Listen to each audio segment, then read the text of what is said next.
Oke, assalamualaikum warahmatullahi wabarakatuh. Perkenalkan kami dari kelompok 5 untuk laporan UAS kecerdasan buatan. Anggotanya yakni yang pertama saya Iqbal Januari Kafirmansyah selaku yang merekam video, Verayanti Siregar, dan Yanu Adisa Fikri dari kelas TI 2018A. Oke, perkembangan ilmu pengetahuan teknologi merupakan salah satu cara untuk menghentikan metode interaksi antara manusia dengan komputer. Salah satunya adalah dengan input suara. Konversi suara menjadi bentuk teks adalah bentuk metode backpropagation. Dapat dipahami dan diwujudkan melalui ekstraksi fitur termasuk penggunaan LPC atau Linear Predictive Coding. Oke, di sini tema yang kami ambil adalah pengubahan suara menjadi teks. Mirip seperti Google Text to Speech kurang lebihnya. Preview tadinya judulnya kami ngambil yang dari sini. Judulnya Speech to Text Processing for Interactive Agent of Virtual Tour Navigation. Pidato ke pemrosesan teks untuk agen interaktif navigasi tour virtual, ya kurang lebihnya begitu. Keywordnya dengan sound atau suara, dengan LPC dan backpropagation. Lalu masalah yang diselesaikan dalam kasus ini adalah pengubahan suara menjadi teks melalui beberapa tahapan. Suara akan ditangkap sebagai sebagai sinyal analog yang kemudian akan diubah menjadi sinyal digital. Kemudian akan diekstraksi menjadi beberapa komponen agar dapat disempurnakan untuk mengetahui siapa penggunanya. Berikut flowchartnya. Begini untuk yang trainingnya, lalu yang testingnya. Oke, sistem dimulai dari pengambilan sampel sinyal analog menjadi sinyal digital dengan proses mengubah, memfilter, dan memperkirakan sinyal audio menjadi data biner dengan memperoleh nilai dari setiap karakteristik sinyal audio yang diperlukan oleh pemrosesan sinyal digital. Dari sinyal digital terus diterapkan ke parameter suara dalam serangkaian vektor-vektor dalam bentuk ringkasan dan informasi yang relevan dari suara dapat dilakukan dengan proses mengekstraksi fitur LPC, dan dari LPC dibentuk nilai koefisien adalah fitur suara yang diucapkan. Oke, metode yang pertama yakni LPC atau Linear Predictive Coding. Ekstraksi fitur adalah uraian singkat tentang suara sehingga informasi yang relevan dan penting untuk subsistem pengenalan tetap terjaga. Tujuan akhir dari proses ekstraksi fitur adalah menyediakan parameter suara ke deretan vektor fitur dalam bentuk ringkasan dan informasi yang relevan dari suara. Fitur yang diekstraksi diharapkan dapat membedakan suara yang serupa sehingga model dapat dibuat tanpa memerlukan data pelatihan yang besar. Suara yang telah dikonversi dari analog ke digital melalui mikrofon dan suara diekstraksi sehingga fitur-fiturnya diperoleh. Setiap suara mewakili fitur sehingga memiliki perbedaan yang jelas. Input voice ke frame blocking, lalu ke windowing, lalu ke auto correlation analysis, lalu ke LPC analysis dan menjadi koefisien septral. Yang A, input suara. Input suara yang direkam dengan mikrofon dapat disimpan dalam format WAV. Lalu di pemblokiran bingkai atau frame blocking. Sinyal suara yang direkam menjadi beberapa frame terdiri sampel suara N besar dan jarak antar frame yang berdekatan dipisahkan oleh M. Jika M lebih besar dari N, frame yang berdekatan akan tumpang tindih dan hasil estimasi spektral LPC akan berkorelasi dari frame ke frame. Sebaliknya, jika M lebih besar dari tadi itu M lebih kecil daripada N. Jika M lebih besar daripada N, maka tidak akan ada tumpang tindih antara frame yang berdekatan. Contoh seperti di bawah ini. Rumusnya demikian. Windowing. Fungsi windowing adalah untuk menghilangkan efek diskontinuitas yang disebabkan oleh proses sebelumnya. Sehingga sampel yang telah dibagi menjadi beberapa frame harus dibuat noise terus-menerus. Jenis jendela umum yang digunakan adalah jendela Hamming yang memiliki bentuk seperti rumus pada berikut. Dengan keterangan W dalam kurung N adalah jendela Hammingnya, dan N besar adalah jumlah sampel suara dalam frame. Oke, D. Analisis autokolerasi. Setelah melalui proses windowing, setiap frame sinyal akan dianalisis untuk autokorelasi. Nilainya tertinggi yakni 12 karena nilai P biasanya antara 8 hingga 16 menggunakan formula seperti di bawah ini. Dengan R1M adalah autocorrelation coefficient atau koefisien autokorelasinya.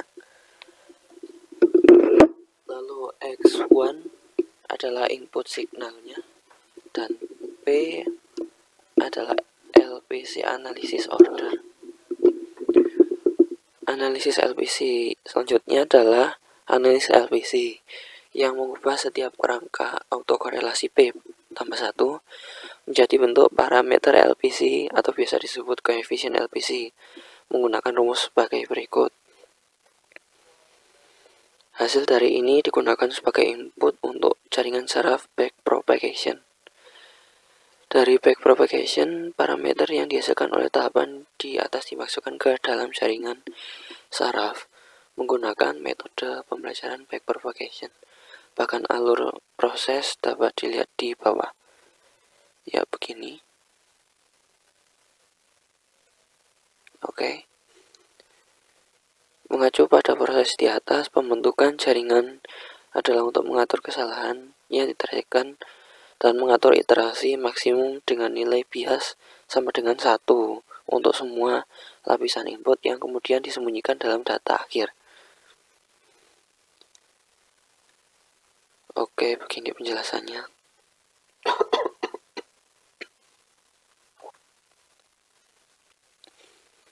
Hasil dan pembahasannya.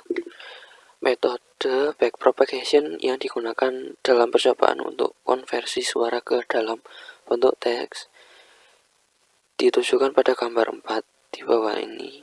Dalam gambar, hanya ada satu tombol yang dapat digunakan untuk merekam untuk memulai program pengenalan suara, yang kemudian diikuti dengan pengucapan satu suara. Seperti ini, kurang lebihnya mirip-mirip seperti Google Text to Speech, yakni mengubah suara menjadi teks. Speech to text, mohon maaf, kebalik. Berikut ini adalah hasil coba pengenalan suara yang digambarkan pada gambar 5 dengan kotak teks static 1 dan pulot rekaman di kotak access 1. Pengguna dapat menggunakan proses pengenalan ucapan dengan menekan tombol rekam atau record yang di bawah itu. Program pengantar dapat diakhiri dengan tombol X atau silang close. Sistem konversi suara menjadi bentuk teks menggunakan pengujian metode backpropagation dilakukan dengan menggunakan mikrofon. Periode pengujian menggunakan 100 data. Hasil pengujian sistem diidentifikasi plat nomor kendaraan. Sajikan pada tabel 1. Ya. Dari hasil pengujian 100 data, 80 data diidentifikasi yang berhasil, sedangkan 20 data salah. Dengan perhitungan seperti ini. A sama dengan data benar per jumlah data kali 100%, yakni 80/100 kali 100% yakni 80%. Tingkat akurasinya adalah 80%. Yang mempengaruhi kegagalan dan pengurangan tingkat efektivitasnya yakni kondisi ramai, bising, dan lain-lain, banyak suara, tidak ada, dan suara yang tidak ada dalam database. Kesimpulannya, sistem pengolahan suara ke teks dengan bekerja sesuai dengan desain dan mampu mengubah suara menjadi teks dan menampilkan hasilnya dalam GUI MATLAB. Sistem ini dapat mengendalikan suara dengan benar sesuai dengan pidato yang dimasukkan atau ucapan yang dimasukkan, di mana tingkat pengakuan menjadi lebih baik jika suara tersebut terdaftar dalam database. Penelitian ini menghasilkan tingkat pengakuan terbaik yakni 80% dari 100 data, yakni 80 data yang dapat dibaca, 20 data tidak dapat dibaca. Di sisi lain, tingkat pengenalan ucapan menurun ketika kata-kata diucapkan oleh orang-orang yang suaranya tidak ada dalam database dan juga di ruangan yang bising dan ramai. Oke, dalam filenya ini ada dua, yakni LPC dalam MATLAB dan LPC dalam dalam backpropagation. Ya, mohon maaf, ini yang dari teks baru saya ubah ke model MATLAB. Untuk yang MATLAB back hasilnya seperti yang di atas. Seperti ini iterasinya. Dan kodenya kurang lebihnya seperti ini. Ya.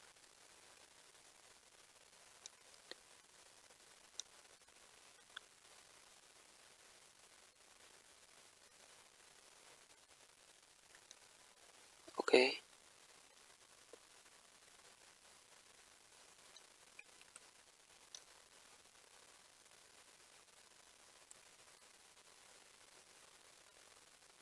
Jadi seperti ini kodenya. Ini kurang kesini. Oke. Dan yang selesainya seperti ini. Kurang lebihnya ini algoritmanya mirip seperti yang materi kami, namun mungkin ada error seperti yang di LPC ini. Sebetulnya algoritmanya mirip-mirip lah, hanya saja di sini masih ada error, namun langkah-langkahnya kurang lebihnya sama.